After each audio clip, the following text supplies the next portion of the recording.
EMT classes पर आपका स्वागत है। आज की हमारी कहानी है फुटबॉल। इन कहानियों को करने से क्या होगा? इन कहानियों को करने से बच्चों को व्यावहारिक ज्ञान होगा। एक चीज़ को अलग-अलग तरीके से कैसे लिखते हैं, इस चीज़ों का पता चलेगा। जब बच्चे नई कहानी को लिखते हैं, पढ़ते हैं, तो उन्हें नए शब्दों का ज्ञान होता है और नई चीज़ों का भी ज्ञान होता है। अलग-अलग तरह की कहानियों में अलग-अलग मुद्दों पे बातचीत होती है, तो अलग-अलग मुद्दों के बारे में भी पता चलता है। तो ये मिशन बुनियाद की कहानी इसीलिए गवर्नमेंट स्कूल में बच्चों को कराई जा रही है इन गर्मी छुट्टियों में। हमारा लक्ष्य इन वीडियोस के माध्यम से आप लोग भी अलग-अलग मुद्दों पे हिंदी से जुड़ी हुई चीज़ों का जो आम लोगों के आम गाँव घर में बातचीत होती है, उस तरह की कहानियाँ आप तक पहुँचे। तो इसलिए इस सीरीज़ को हम आप लोगों के लिए सॉल्व कर रहे हैं। तो मुझे आशा है इस सीरीज़ से आप अभ्यास करेंगे और अलग-अलग मुद्दों पर जानकारी इकट्ठा करेंगे। तो चलिए आज की कहानी को शुरू करते हैं। जो बच्चे आंसर देखने के लिए हमारी वीडियोस देख रहे हैं, वो वीडियो को आगे से भी देख सकते हैं, जहाँ सीधा हम आंसर लिखवाते हैं। रेहाना के घर के पास बाजार लगा है। वह अपने भाई राशिद से कहती है, भैया कुछ लेकर आते हैं। राशिद तैयार हो गया। दोनों दादी जी के पास पहुँचे। दादी जी ने उनसे पूछा, क्या लाओगे तुम दोनों? राशिद बोला, दादी जी मुझे मोटर कार पसंद है, मैं मोटर कार ही लूँगा। रेहाना को गुड़िया पसंद है, तो इसके लिए गुड़िया ही लेंगे। तुम्हें कैसे पता कि मैं गुड़िया ही लूँगी? रिहाना ने पूछा। क्योंकि तुम गुड़िया हो, लड़कियां गुड़ियों से ही खेलती हैं। राशिद ने कहा, ऐसे तो तुम गुड्डे हो और तुम्हें गुड्डे से ही खेलना चाहिए। रेहाना ने कहा। राशिद को कुछ समझ नहीं आया कि क्या कहे। उसने इतना ही कहा, तो फिर तुम क्या लोगी? मैं लूँगी फुटबॉल। कहते हुए रेहाना ने पाँव से हवा में किक लगाई और ऊपर देखा। दादी जी मुस्कराई। फिर उन्होंने दोनों को उनकी पसंद का सामान खरीदने के लिए पैसे दिए। तो मुझे आशा है इस कहानी में जो सामने से दिख रहा है, सिर्फ वही चीज़ आपको समझ नहीं आई होगी। कहानी के पीछे का लक्ष्य भी आपको समझ आया होगा। 7th 8th स्टैंडर्ड में आप पढ़ रहे हैं अगर इस कहानी से, तो आपको जो चीज़ें लिखी होती है सिर्फ वही नहीं समझनी चाहिए, उसके पीछे का दर्द, मर्म, वो चीज़ भी समझनी चाहिए कि इस कहानी में क्या समझाया गया है।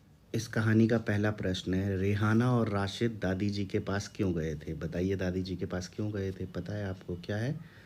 रेहाना और राशिद दादी जी के पास इसलिए गए थे क्योंकि उन्हें घर के पास लगे बाजार से पसंदीदा खिलौने लेने थे।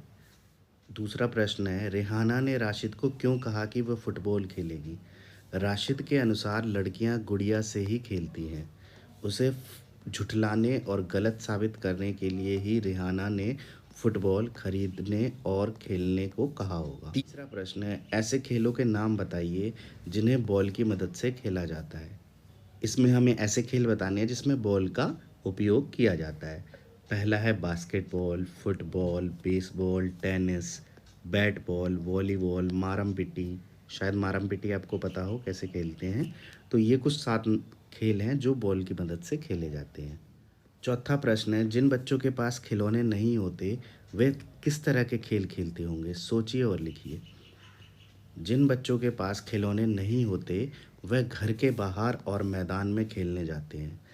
घर से बाहर बैट बॉल, भागम भाग, बर्फ पानी, कबड्डी, खो खो, छिपन छिपाई और मारम पिट्टी जैसे खेल खेलते हैं। आज का पांचवा और अंतिम प्रश्न है, बच्चों को खेलना क्यों ज़रूरी है? लिखिए। स्वस्थ तन और मन के लिए खेलना ज़रूरी है। बच्चों को मन का तनाव खेलने से कम होता है। नए मित्र बनते हैं। जीत और हार का अनुभव होता है। शरीर शरीर रोगों से कम ग्रसित होता है। तो मुझे आशा है इस एकमात्र कहानी से आपको काफ़ी चीज़ें सीखने को मिली होगी।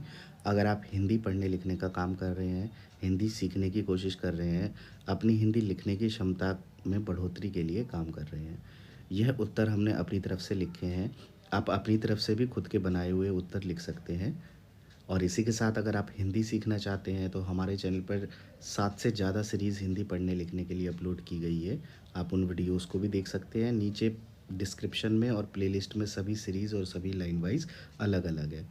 लोगों की सीखने की लेवल अलग अलग है, तो इसीलिए हमने लोगों के लिए अलग अलग लेवल पर चीज़ें बनाई है। नाम लिखने का अभ्यास, हिंदी मात्राओं का अभ्यास, कठिन शब्दों का अभ्यास, कहानियों का अभ्यास, कहानी लिखने का अभ्यास, हिंदी व्याकरण, हर हिंदी शब्द अर्थ, हर चीज़ हमने अपने चैनल पे डाली है जो हिंदी सीखने के लिए ज़रूरी है। तो अगर आप चाहें और आपके पास समय है तो आप इन वीडियोज़ को अच्छे से देख सकते हैं, अच्छे से फॉलो कर सकते हैं। वीडियो को लास्ट तक देखने के लिए बहुत बहुत धन्यवाद। अगर आप शुरू से अंग्रेजी और गणित सीखना चाहते हैं तो हमारे आसान है विद आदित्य चैनल से भी जुड़ सकते हैं।